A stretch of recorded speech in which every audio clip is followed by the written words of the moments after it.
இந்த கடவுளே இல்ல அப்படின்னு சொன்னவங்க கூட கொலையெல்லாம் பண்ணது கிடையாது. ஆனா இந்த கடவுள்னு ஒண்ணு உருவாக்கி வச்சுக்கிட்டு அது பேர்ல ஒரு மதத்தை உருவாக்கி அதுல உட்பிரிவுகளை உருவாக்கி அதுல ஜாதியை பிரிச்சு இதெல்லாம் பண்ணிட்டு இருந்தவங்க தான் உலகம் பூரா பாத்தீங்கன்னா நூற்றுக்கணக்கான கொலை இல்ல, ஆயிரக்கணக்கான கொலையெல்லாம் இல்ல, லட்சக்கணக்கான கொலை இல்ல, பல கோடி பேரை கொண்டிருக்காங்க. நீங்க கூகுள்ல போய் சர்ச் பண்ணி பாத்தீங்கன்னா தெரியும்.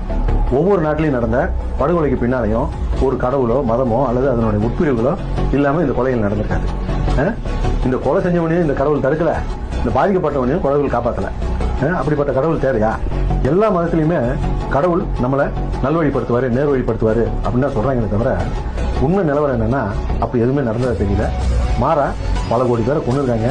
மக்களுடைய பொருள் விரயமாயிருக்கு, நேர விரயமாயிருக்கு. இதை தவிர வேற எதுவுமே நடக்கல. அது இந்த மதத்தை வச்சு வியாபாரம் பண்ண மத குருமார்களுக்கு வேணா அது நல்ல ஒரு வியாபாரம் இருந்தது. அதே மாதிரி இந்த கடவுளையும் மதத்தையும் ஒழிச்சாதான் இனி வர்ற சமுதாயம் நல்லா இருக்கும்.